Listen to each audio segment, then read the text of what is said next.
Okay, here's an interesting one. This is Pump House Blueberry Ale. I've had two other Pump House beers that I've reviewed on my channel. The Scotch Ale and their Fire Chief Red Ale, or whatever the fuck it's called. Pump House makes really great beers. I haven't had one yet that hasn't been good. Hope to sometime in the near future go up to their brewery / restaurant with my best friend, where we can do some reviews of beers they don't make available in liquor stores. Hopefully they'll be putting more out in the liquor store in the near future, because I really enjoyed their beers and I look forward to anything new they bring out. They have a whole bunch on tap and a whole bunch of seasonal beers at their brewery restaurant. So yeah, anyway, this is of course a fruit beer, and I should probably have my bottle opener. I don't believe these are twist tops on Pump House. I could be wrong. So yeah, this is sort of a fruit beer. I'm not a big fan of fruit beers, quite frankly. I've had some very fucking awful ones where the taste is far too sweet and cloying. That being said, I've also had a couple good ones. For instance, the McAusklin apricot wheat ale. It's in my reviews there somewhere. Ooh, so we opened her up. I can already smell the blueberries coming from it. So I have had this before, years and years ago, so I don't really remember how it tasted. Because when I had it, it was in the major fucking drunk fest with my best friend, and by that time my taste buds were so saturated with beer that, you know, couldn't taste anything.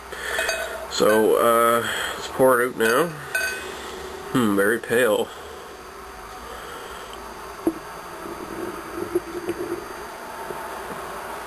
Okay, so the head isn't spectacular, but it's okay. Nice little head. Okay, so we're gonna take a smell now. I can smell it from here. I'm not a big fan of blueberries, by the way, so bear with me here. The smell of blueberries is quite intense in this one. Oh yeah, this is 5%, by the way, alcohol. Okay, there is a pretty intense blueberry smell here, but at the same time you can smell it. You can tell it's beer. Okay, it's not overly. It's not a highly overpowering blueberry smell. It is kind of intense and sharp, but at the same time, you know it's beer. You can tell it's beer. You can smell the beer ingredients. So we're going to taste it now before this review gets too long.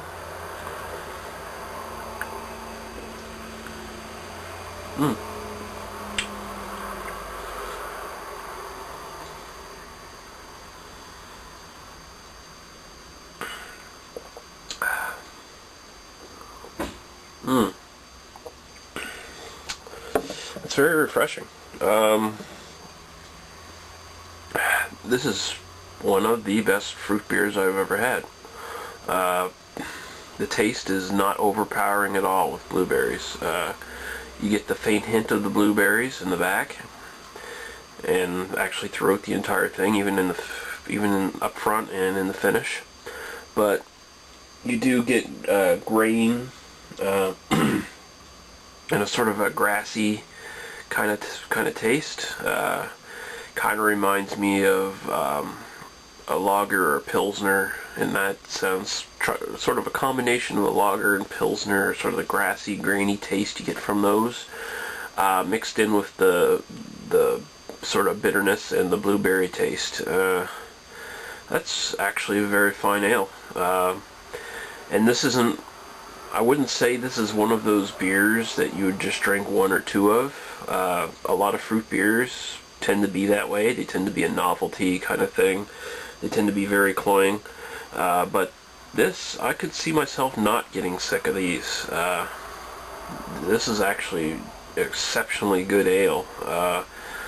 And it's definitely a unique one. You don't find too many blueberry ales laying around. So, yeah, I'd give this a 4 out of 5, actually. That's an excellent friggin' ale. It's an excellent fruit beer all around.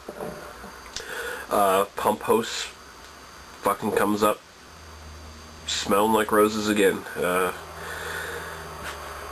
gotta say, if you're ever in the Maritimes, or if you're somewhere in Canada where you can get Pump House products, pick them up, because it's one of the best breweries in Canada, probably only second to McLaughlin Brewery. Okay, so Pump House Blueberry Ale, 4 out of 5, definitely worth picking up, even if you're not a fan of fruit beers, because this is a really, really good one. Really good.